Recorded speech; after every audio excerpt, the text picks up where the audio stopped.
Come in. Welcome. I'm E.G. Marshall. Welcome to the terrifying world of your imagination.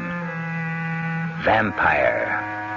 Perhaps in the safety of your home, the word means little to you.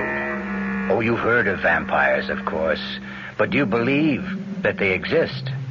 Not you. Well, all I can say is Minna Harker didn't believe either. Our mystery drama, Dracula, was specially adapted from the story by Bram Stoker for the Mystery Theater by George Lothar and stars Mercedes McCambridge.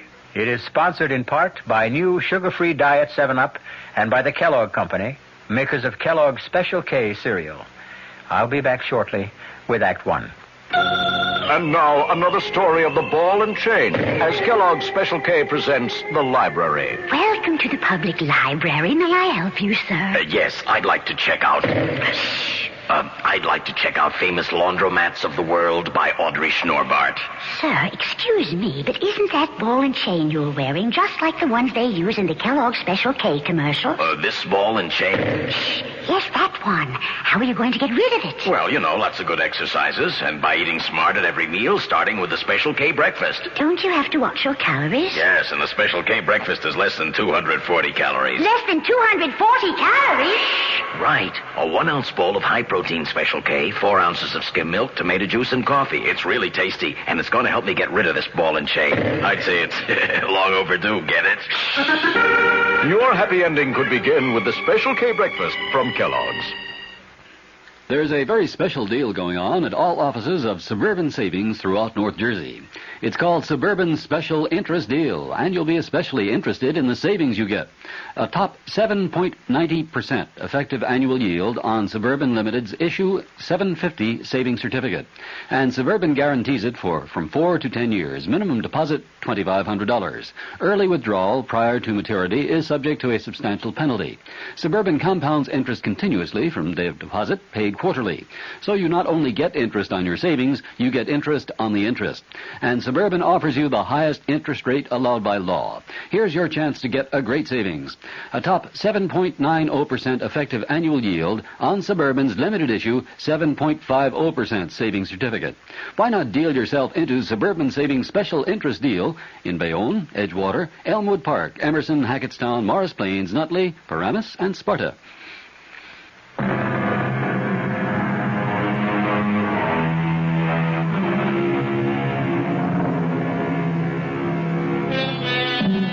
Horror, in its purest form, lies ahead for us.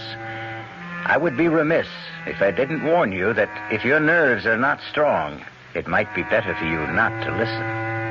No, really now, be warned. Because as Minna Harker tells us in the diary she kept, there awaits you an experience so loathsome, so horrifying, that I can hardly bring myself to write of it.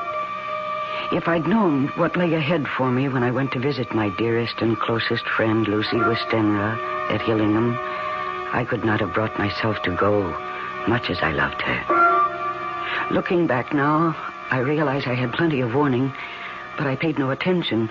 For example, as I drove to the Westenra estate through that lonely, isolated country and heard the wolves howling in the distance, it occurred to me that it was strange to hear wolves in this part of the country. As strange as the huge bat that flew alongside my car. I mentioned this to John, Dr. John Seward, Lucy's fiancé, as we sat having a drink in the living room. It's strange, Minna. I've seen that bat myself. The thing must have a wingspread of at least 4 feet. I haven't the faintest idea where it came from, or the wolves either. Even Lucy's letters seemed kind of strange to me, John. What is the matter with her? No, I don't know. I'm completely baffled. I've had 2 other doctors look at her, colleagues of mine, and they can't figure it out. I'm desperate, Minna. I'm so desperate, I've called in my old friend and teacher, Professor Van Helsing. Van Helsing? Yes, he's one of the finest diagnosticians in the world, John. Yes, he'll be here from Amsterdam in a day or 2. Amsterdam, Holland? Yeah. All the way from Oh, John, you must be desperate. Lucy is dying, Minna. I'll do anything I can to save her. We must find a way to stop her from losing blood. losing blood. Well, it's this constant loss of blood that's killing her. Transfusions help for a time, but only a short time, and each transfusion is less effective. John, when can I see her? Oh, she's sleeping now. Her mother's with her, watching her. We take turns. As soon as Mrs. Westenra lets us know she's awake... Oh, listen, those wolves, they're at it again. John, hasn't anyone looked into this wolf thing?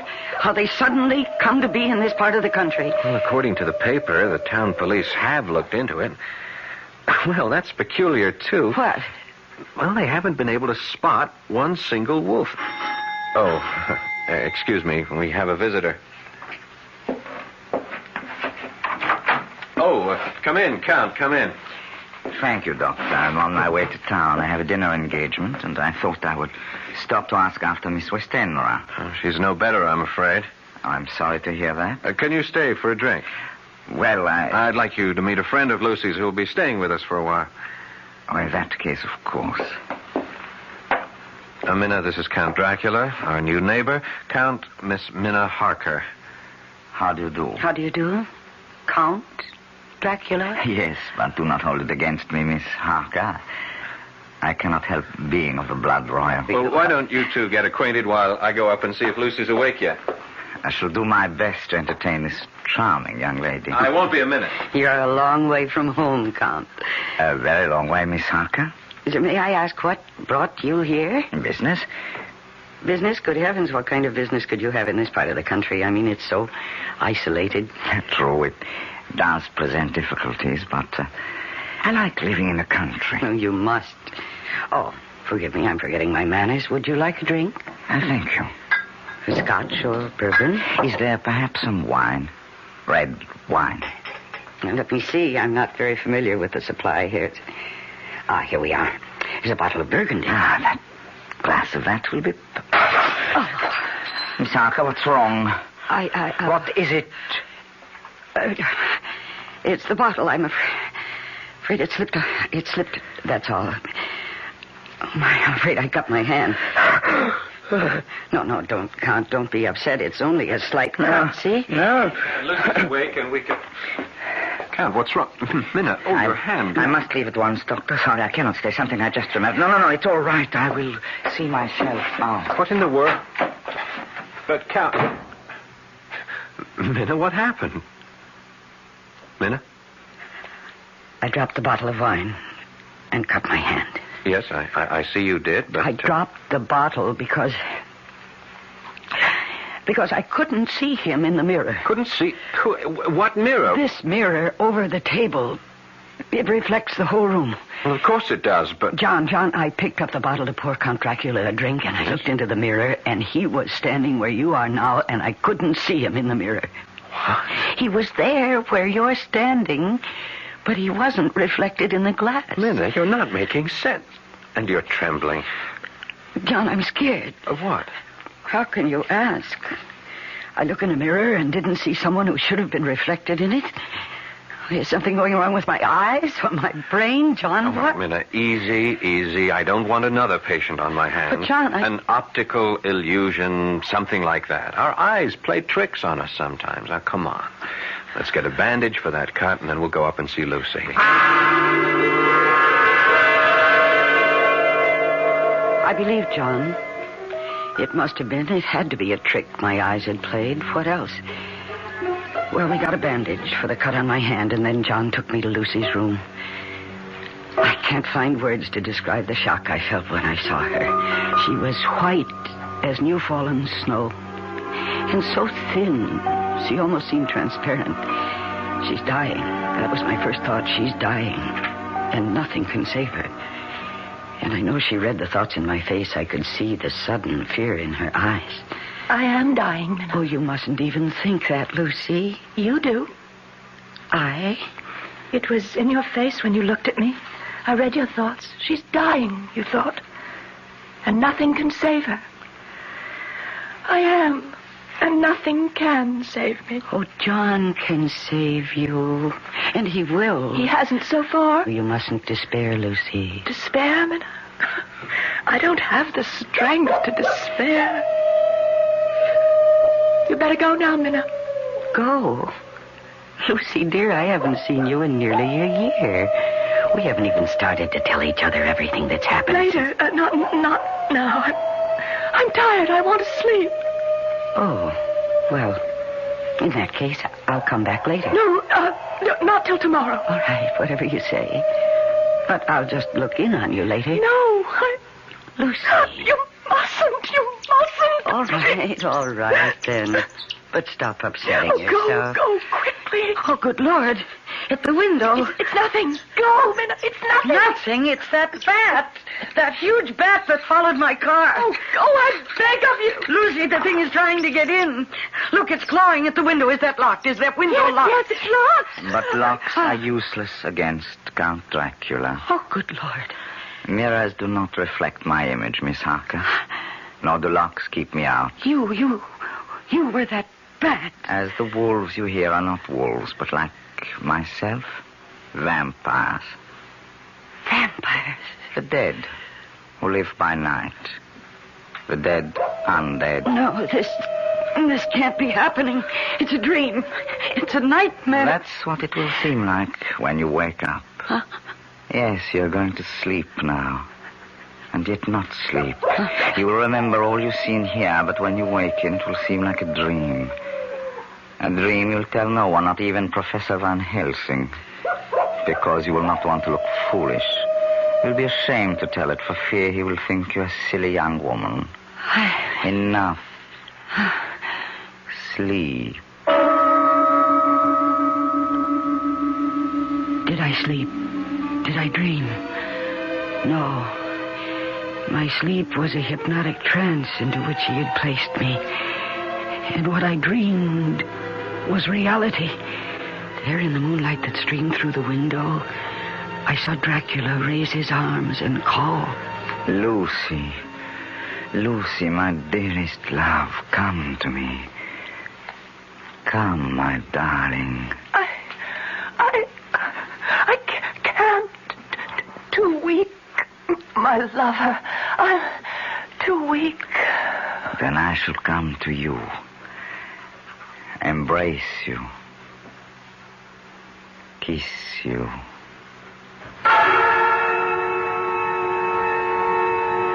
And now the strangest thing of all happened to me. As I watched what then took place, my love for my friend Lucy, my fears for her, made me feel as she must have felt, so poignantly, so deeply that, yes, I became Lucy. I watched Dracula as he approached my bed. There was a deliberate voluptuousness in him which I found both thrilling and repulsive. Lower and lower went his head as the lips went below the range of my mouth and chin and seemed about to fasten on my throat. I could feel the hot breath on my neck. Then the skin of my throat began to tingle. I could feel the soft, shivering touch of his lips on the supersensitive skin of my throat, and then two hard dents of two sharp teeth just touching and pausing there. I closed my eyes in a languorous ecstasy, and I waited. I waited with a beating heart. And then horror overcame me, and I sank into unconsciousness. I promise that the horror you have just experienced is nothing compared to what is to come. Think twice before you return with me shortly with Act 2. Hi, I'm Goldilocks, Ms. Goldilocks, if you please, and I'm a professional taste tester. Here at my taste test laboratory, that's TTL for short, I taste test everything from porridge to diet drinks. Actually, there's not that much taste testing in porridge these days. There used to be. Once upon a time. I mean, that's how this Miz got into the biz. But lately it's been diet drinks. I mean, with so many diet drinks going sugar-free, I've been really busy conducting taste tests. A rather unbearable assignment, to be sure. But then I discovered sugar-free diet 7-Up. Fresh, natural, delicious. My only problem is that sugar-free diet 7-Up tastes so good that it broke my Goldilocks diet drink taste-o-meter. Well, sugar-free diet 7-Up certainly has my seal of approval. This one's just right. Hey, Mom, what's for dinner? Hey, Mom, what you got? It's time to get ready for the great outdoors, and your ShopRite supermarket has everything you'll need for cookout dinners and fun in the sun. And for this week's dinners, ShopRite is featuring whole grade A frying chickens, just 37 cents a pound. Roasting chickens up to 4 pounds, 47 cents a pound. Choice beef rib steaks, $1.19 a pound. ShopRite Franks, 89 cents a pound. Get all your outdoor cooking equipment and many great food values at your ShopRite supermarket. She loves the family. She wants the best. She does all that she can do. She lets ShopRite do the rest. Hey, Ma, what's for dinner? ShopRite has the answer. This is WOR New York, an RKO General Station, your station for Mystery Theater.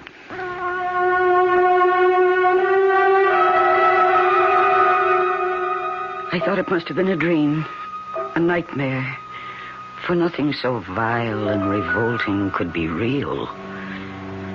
But though I tried during the next day or two to persuade myself it was only a dream, there were signs, warnings all about me that told me I was lying to myself. There was the nightly howling of the wolves, the screeching of that huge bat around the house, and yes, the scarf that Lucy kept wrapped round her throat. It's such a hot afternoon. How can you bear to wear that scarf around your throat? Hot? I feel cold. But, Lucy, you're perspiring. Your forehead is damp. All I want to do is sleep. I'm so tired. I'm so deathly tired. I'll leave you for a while, then. I'll look in on you later to make sure you're all right. Oh. Sleep well. Minna? Yes, dear? If I'm asleep when you come back, promise me you won't remove this scarf from around my throat. Very well. You won't even touch it. Promise? I promise.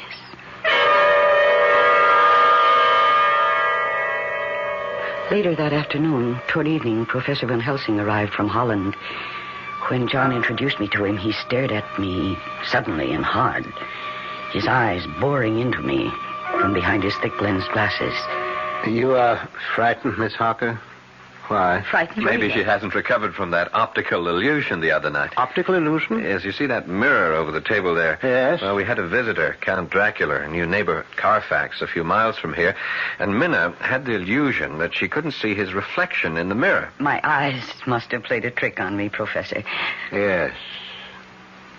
This Count Dracula, John, he's new here, you say? Yes, he arrived from Hungary about 6 weeks ago. I see. Take me to see your fiancée, John. Oh, she's sleeping, Lucy, sleeping We'd right now. better wake her up. What is it? You seem suddenly concerned. I am. Take me to Lucy at once.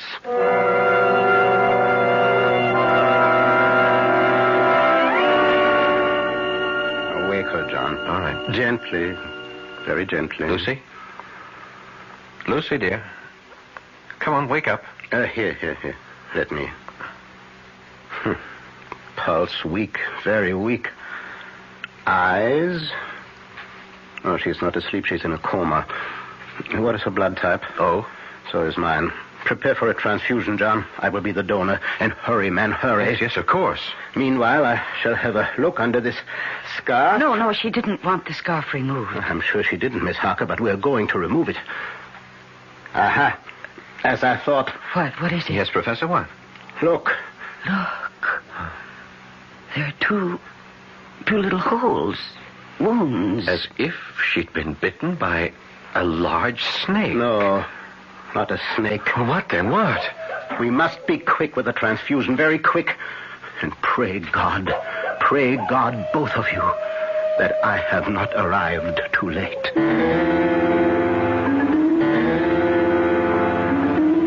But he was too late. The transfusion revived Lucy a little.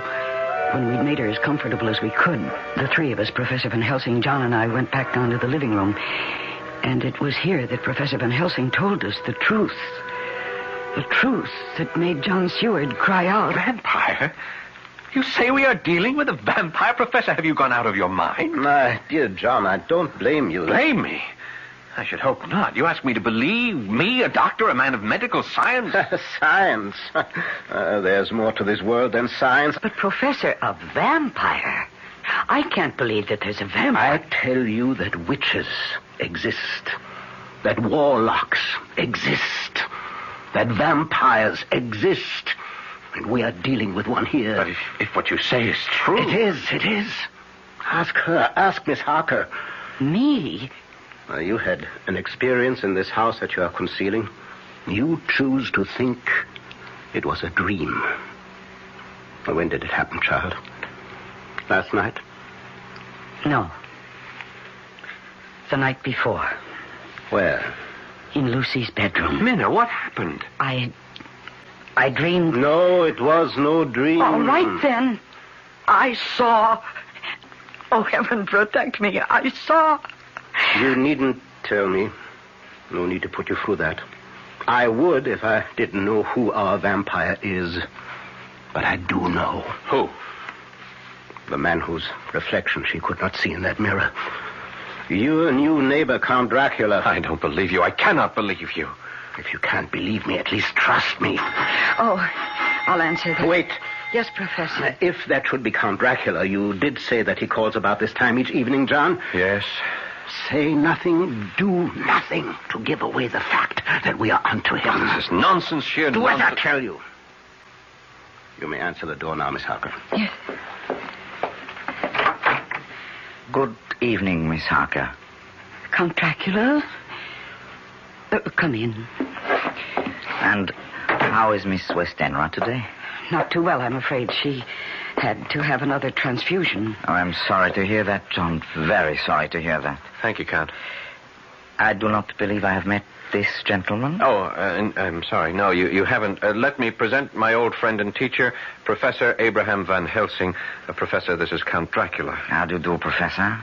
How do you do, Count? I wished only to inquire about your fiancée, John. I'm sorry indeed to hear she is no better. If there's anything I can do... Thank you. Meeting you, Professor, has been a pleasure. Good night. Oh, Count. Yes? Mrs. Westenra keeps asking me to do this, and I keep forgetting. There is a custom in the Westenra family to ask visitors to sign the visitor's book. Ah, charming old world custom. It's right here. If you'll just wait a second, I'll get it, and then you can sign it. Is something wrong? It's a Bible. Well, yes.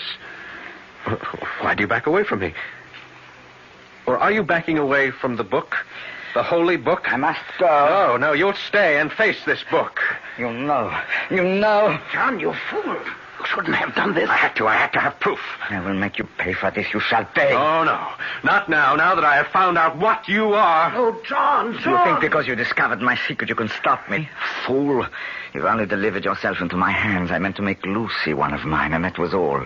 But now you shall become mine, and you... Not I. Yes, and you. No, I beg you, I shall have you all, but first... Lucy, I shall take her. Take her. Now. She is mine. She's no longer of this world, but of mine. I leave you. Look, he turned into a bat. The bat. And he flew right through the wall. John. Oh. John, why did you do this? Why, after I warned you? I had to know one way or the other. I had to know. There's only one way to finish a vampire. Oh, the first thing you must do is find out where he sleeps during the day. Lucy! Professor, quickly. Professor! There is no hurry now. When he said he meant to make her his own, he had already done so.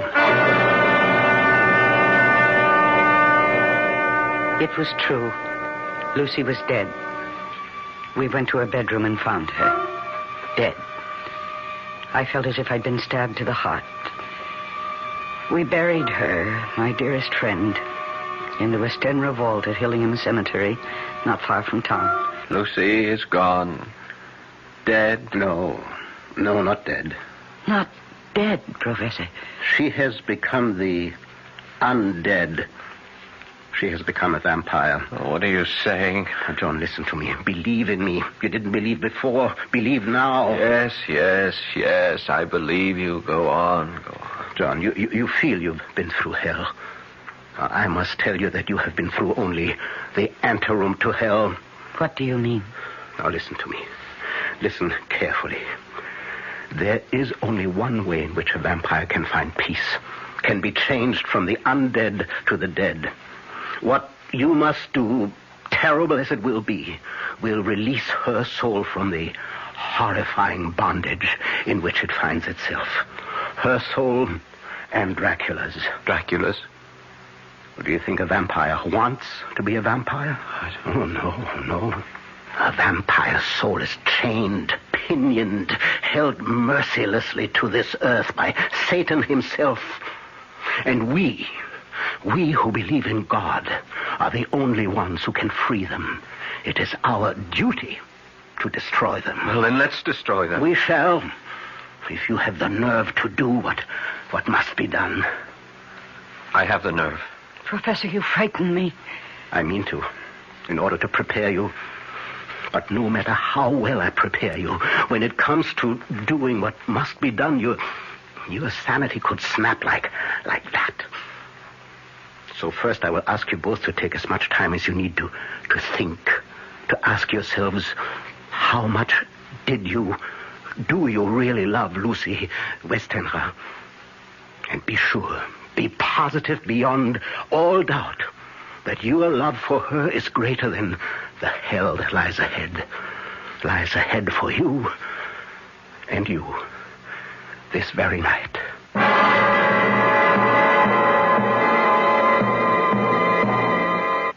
I'll be back shortly with Act 3. When you drink beer, do you tilt the glass for long, hearty swallows? Or just tip it and sip it? Well, sipping's the thing for wine. But Budweiser beer is a hearty drink, brewed for zest and character. The best way to enjoy Bud is to drink it. Not chug-a-lug, just man-sized beer drinker swallows.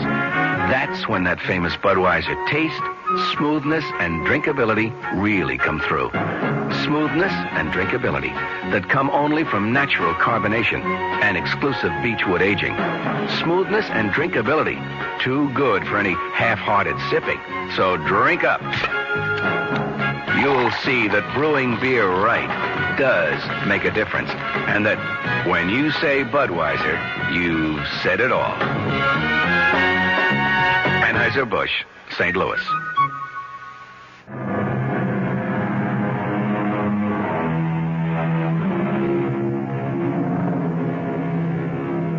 I thought I knew what horror was until I read it. I changed my mind. You will, too. I'm ready, Professor. I knew you would be, John. We'll wait now for Miss Harker. No, there's no need to wait. I love Lucy enough. More than enough. She was my dearest friend. Is your dearest friend. For she is not yet dead. She is as yet the dead undead. It's nearly sundown. Let us go to the cemetery at once. The cemetery? It will be dark by the time we get there. She will have left her coffin. Left it? Well, like Count Dracula, she cannot go on living, or let me say, being the undead without drinking human blood. To find it, she must, of course, leave her coffin. The instant the sun goes down tonight, she will be on the prowl for little children. Children? Yes, children are innocent, gullible, naive, make easier victims. And the inexperienced vampire must practice. Yes, she will be seeking children. Oh, it's revolting. Revolting? Well, that is only a word to you at the moment. In a short time, it will be reality. Do you really think you can bear what is to come? I can. I must. Good. I have preparations to make. So do you, the two of you. Dress warmly. Warmly, but it's hot out. Child, there is no chill like a graveyard chill.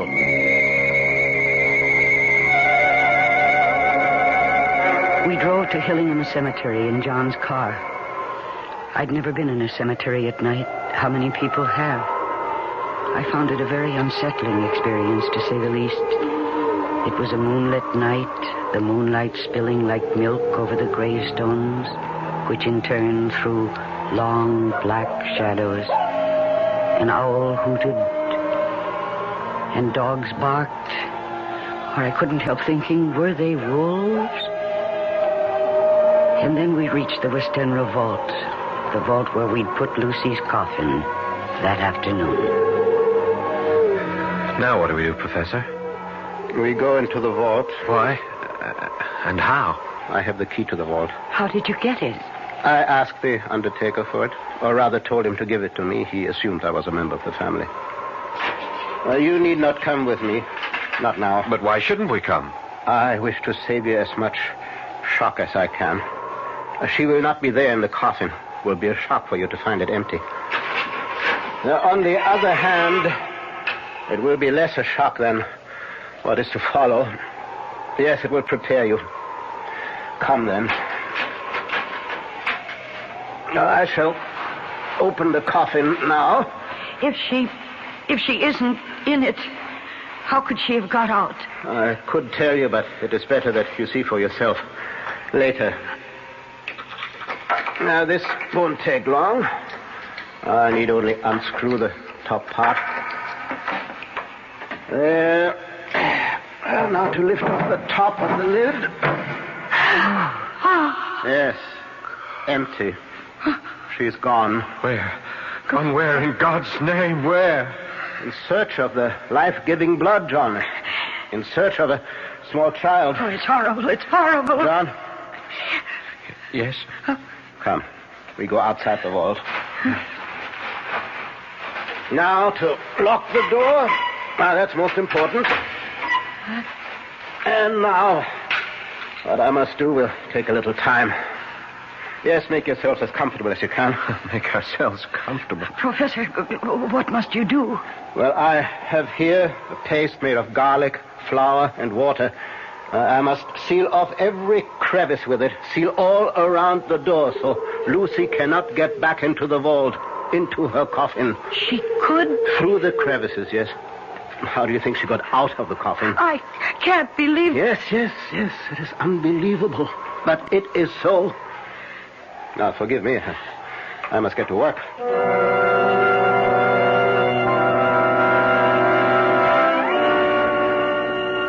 I can't express in words how fresh and clean the night air seemed when we came out of the tomb.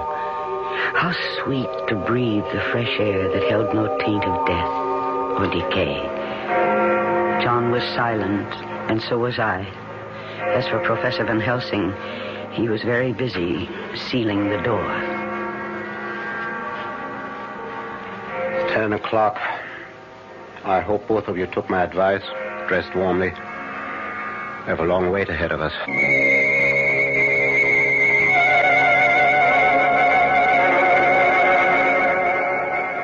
How much longer, Professor? I'm chilled to the bone. Everything depends on how long it takes her to find a small child. Nearly 2 o'clock. Has been gone several hours. Soon now, I think... Shh. What? She comes. Where? See there? Amidst the headstones? Yes, a woman. Dressed in white. Lucy. Shh. Make no move, no noise. See, she is carrying something in her arms. A child. I feel sick. Control yourself. Ah, there. Yes, she's coming toward the vault. See, she draws back. The mixture I used repels her. Why are we doing this? Why are you keeping her out of the vault, her coffin? Because I hope... Yes, she is leaving, hurrying away from among the headstones. Come, we must follow. Follow where? To Dracula, I hope. Unless I'm mistaken, she's going to him for help. Hurry. We must keep her in sight. No, wait. What is it? She is heading for that tomb.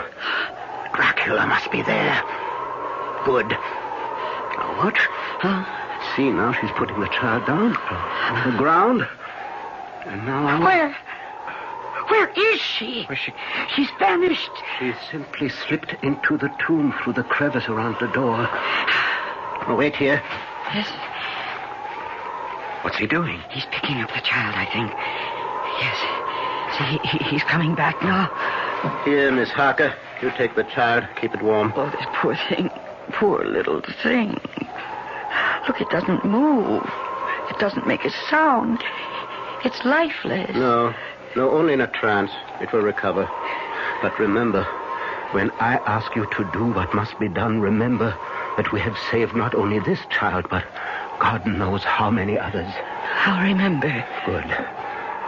And now we will return to her tomb and wait till dawn. Till dawn? She will return to the tomb then. She has no choice. Dracula cannot help her. She must sleep in her own coffin before daybreak.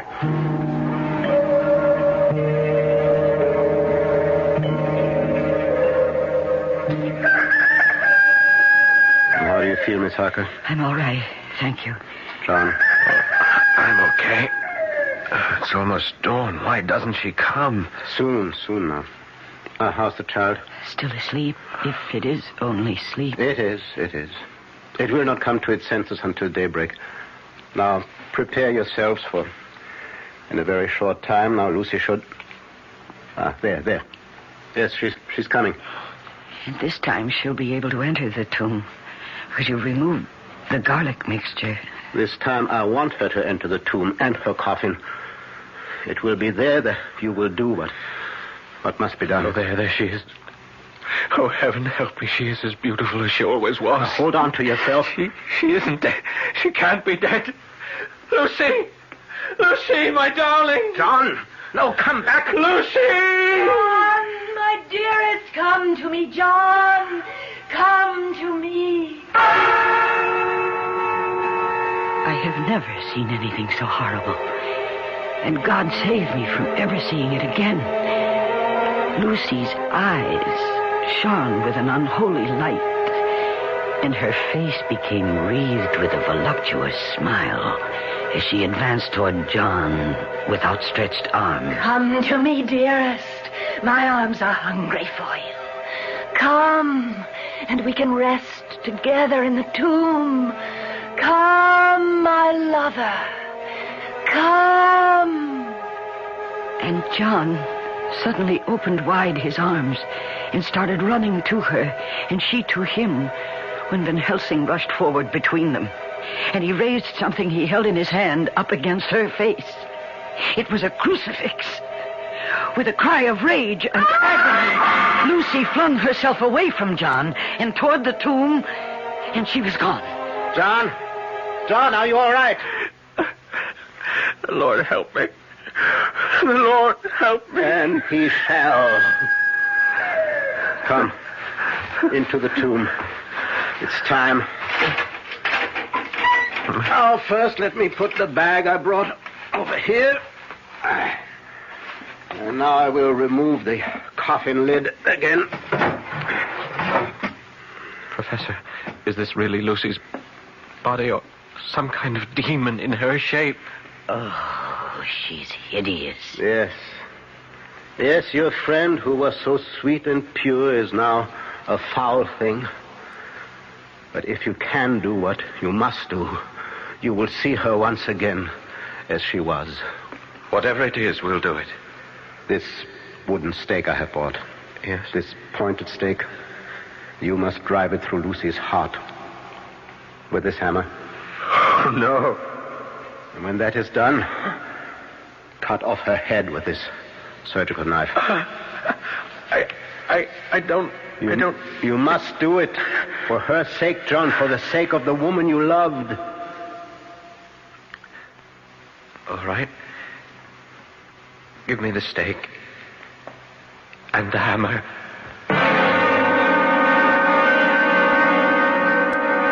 John took the stake in his left hand, the hammer in his right.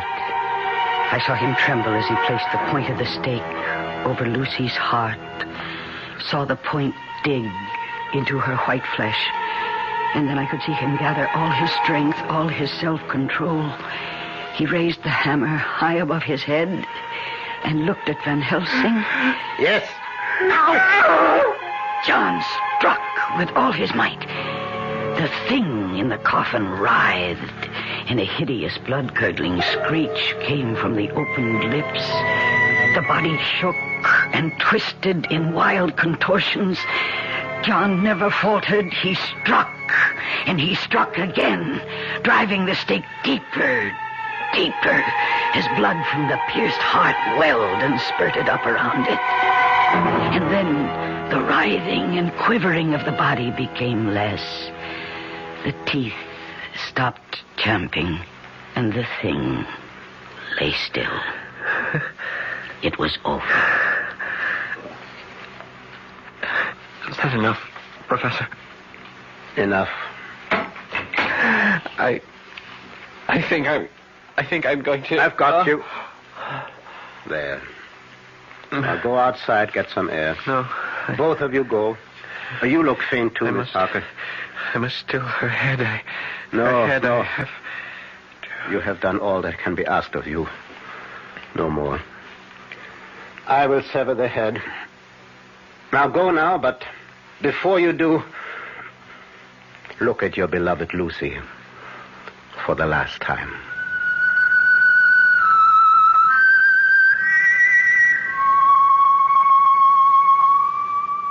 There, in the coffin, lay no longer the foul thing we dreaded, but Lucy, as we had seen her in life, her face as beautiful and pure as it had been then.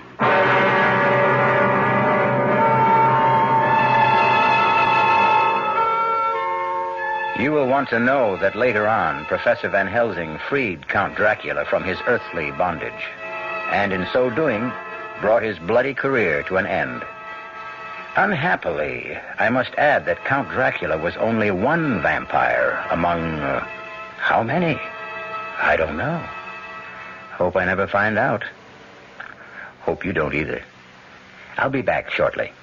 Dear Thomas's, your new Thomas's onion English muffins are so delicious, my husband insists on them at every meal. It's embarrassing when we go to a Chinese restaurant.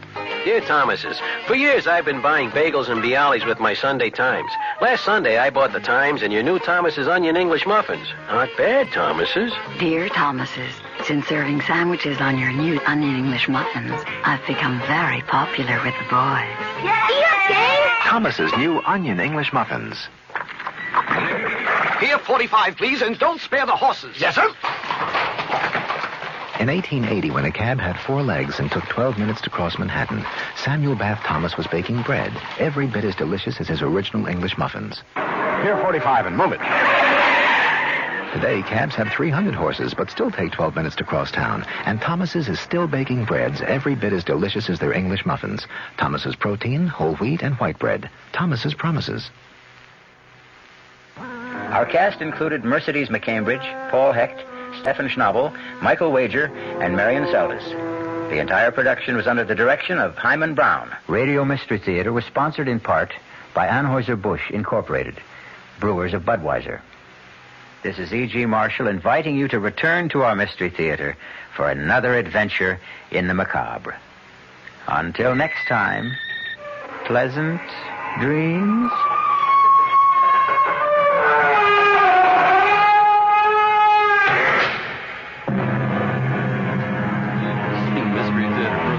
Furnished by the CBS Radio Network. This is Mary Helen McPhillips. I hope you'll join me tomorrow morning at 10:15. I have great fun in store for you. My guest is Henry Pleasance, the famous, very well-known serious music critic. But tomorrow, he's going to be talking about how great popular singers are and just why they are. And we'll hear little bits of some of their singing. That's tomorrow morning at 10:15.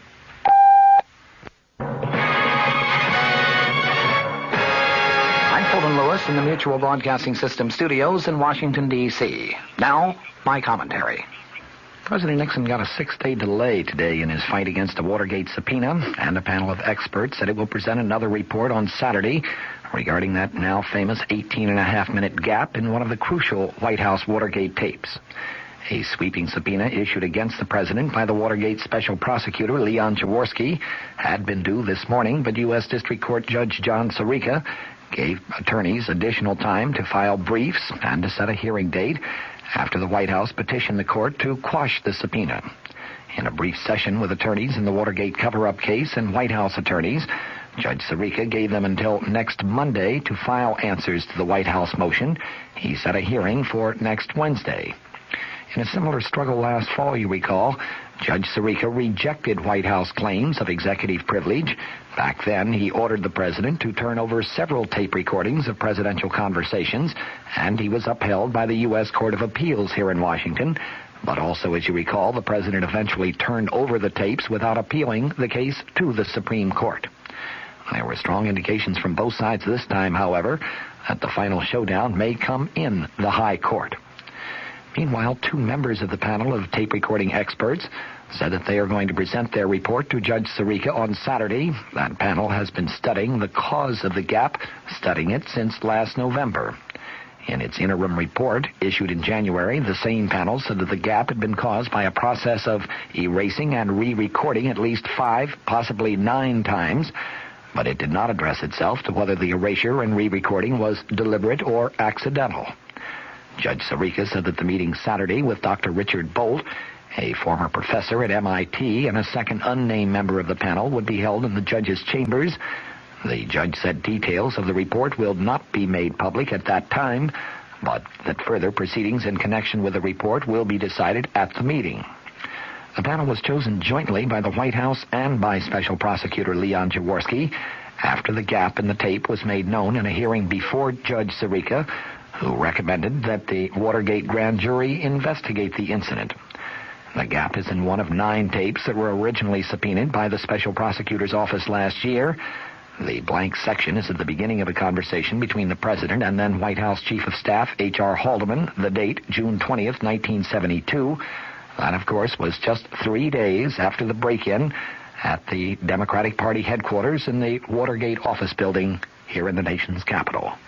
At the White House today, Deputy White House Press Secretary Gerald Warren said that the House Judiciary Committee, which is considering impeachment of the president, got, in Warren's words, the full story of the Watergate issue when the president turned over some 1,200 pages of edited transcripts of taped White House conversations on Tuesday. Warren commented in response to a question about the committee's vote last night to inform the president that it feels he has failed to comply with its subpoena, which had asked for the tapes themselves rather than for the edited transcripts. Warren said that the White House feels the committee members have been given the facts on which they can move ahead. He also stuck by the president's offer to allow committee chairman Peter Rodino, the New Jersey Democrat, and the ranking Republican member, Michigan Republican Representative Edward Hutchinson, but no other committee, no staff members, to listen to the tapes in private and to verify the accuracy of the transcripts. Warren today commented, "We feel that we have made a very fair, full, and responsible offer."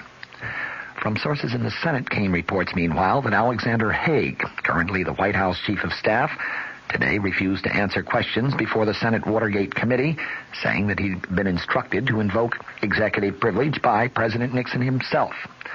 At an executive session of the panel, Haig presented a letter from the president saying, quote, "It would be wholly inappropriate for the committee to examine you about your activities as Chief of Staff or about information that has come to you in that position."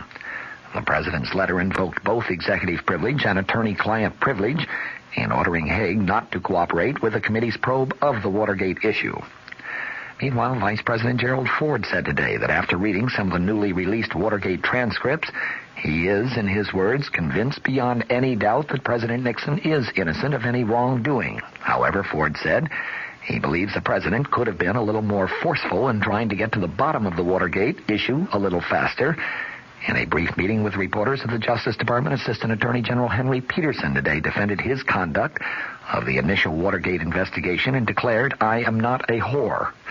The White House edited transcript showed Peterson regularly informing the president about the progress of the investigations, sometimes even advising him about ways to deal with top presidential aides who were implicated in the scandal. Peterson today said, "I walked through a minefield and came out clean." In another Watergate impeachment development, the Judiciary Committee approved by voice vote live television coverage of its impeachment proceedings, so long as it does not interfere with those proceedings. Presidential counselor Dean Burt said the White House had no objections to live television coverage. However, he repeated the White House view that whatever is done should be handled speedily. Burt said in a White House meeting with newsmen, "Time is becoming critical in this thing. It's not the right thing to continue the proceedings into the autumn election campaigns." Former milk producer lobbyist Bob Lilly is quoted in court papers as saying that his boss told him that campaign donations were pledged to President Nixon in conjunction with the 1971 price support increase. That statement is the first to be attributed to a dairy cooperative official, alleging any link between the president's order to raise federal milk price supports in 1971 and the dairymen's promise of up to $2 million in campaign donations. In a White House statement last January, the president specifically denied that he ordered prices increased in return for that campaign money. He did concede that traditional political considerations did play a part in his decision to overrule the Agriculture Department's desire to keep prices steady. The House Judiciary Committee is investigating the milk price matter as part of its impeachment inquiry, and the Watergate Special Prosecution Force is also looking into it. The White House has declined requests for numerous tapes and documents relating to that price support matter. Lilly's statement actually surfaced as part of subpoenaed papers made public in connection with the Justice Department's antitrust suit against the nation's largest dairy farmer cooperative, Associated Milk Producers Incorporated. He was interviewed by former American Bar Association President Edward Wright last December 27th and 28th as part of his investigation into the milk producers' political activities, which he conducted for the co-op's board of directors. A judge delayed today his decision on a motion by defense attorneys in the John Ehrlichman perjury case to move the trial out of Los Angeles because of excess publicity. Superior Court Judge Gordon Ringer ordered a recess until the next mail delivery at the request of defense attorneys who are waiting for newspaper clippings to arrive from San Diego County. The defense team has claimed that the former presidential advisor could get a more fair trial in the San Diego area because publicity there has been more favorable to Ehrlichman. They said the clippings are needed to support that claim. Syrian leaders seem to be confident, and when Secretary of State Henry Kissinger arrives there on Friday, he may be carrying a significant Israeli concession that could pave the way for negotiations on separating forces on the Golan Heights. A high-ranking source in Damascus said the talks will be complicated, but we are convinced Washington realizes what is at stake, and Kissinger will not come with an empty briefcase. Although the secretary has appealed to both sides for restraint while he tries to work out an agreement, official sources in Damascus say that Syria's president has adopted a Viet Cong-style strategy, a strategy of fighting while negotiating. Diplomats also note a new Syrian desire to cooperate and maybe even compromise, a desire that has been promoted by, first, a growing belief that U.S. mediation efforts are sincere, secondly, the lure of U.S. monetary aid and Western technology for a long-hoped-for economic rebirth of Syria, thirdly, President Nixon's foreign aid package that gave Egypt $250 million also includes provisions for $100 million that could possibly go to Syria. Also, Israeli cabinet changes that have prompted some Syrian hopes that the Israelis may be more amenable than before to Secretary Kissinger's persuasive powers. And finally, the closing gap between Soviet and U.S. efforts in the Middle East. The Soviet Union had encouraged Syrian militancy to counter Kissinger's dominant role in Mideast diplomacy and its waning influence in Egypt, but Kissinger's conciliatory talks with Soviet Foreign Minister Andrei Gromyko in Geneva have apparently resulted in new U.S.-Soviet pledges to try to work together insofar as the Middle East is concerned. The Senate here today passed and sent to President Nixon a compromise bill which creates a new federal energy office. The bill passed 236-9 by the House of Representatives back on Monday. It won in the Senate by a voice vote. Energy-related functions now spread over numerous federal offices. These would be centered in the new agency. It would have extensive authority to require information from energy companies and to even issue subpoenas if necessary. President Nixon is expected to formally nominate John Sawhill, now FEO administrator, to head up the new formal agency. The nominee would be subject to Senate confirmation. The bill authorizes $475.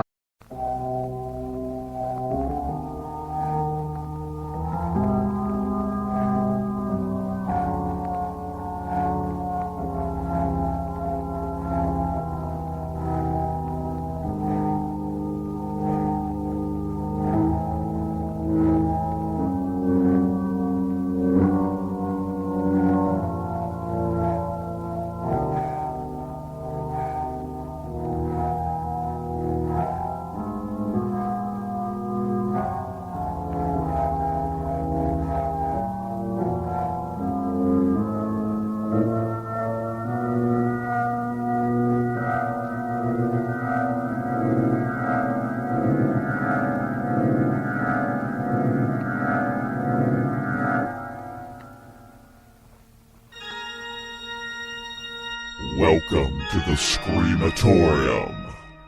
Come right in. Mind the cobwebs and the corpses. All of our friends here have been dying to see you. Keep your eyes open and beware of the shadows. If not, you'll be sorry.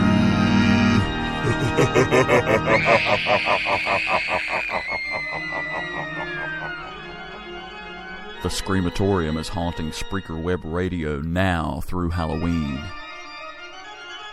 Check out the Screamatorium Facebook page for showtimes and more information. Join us if you dare.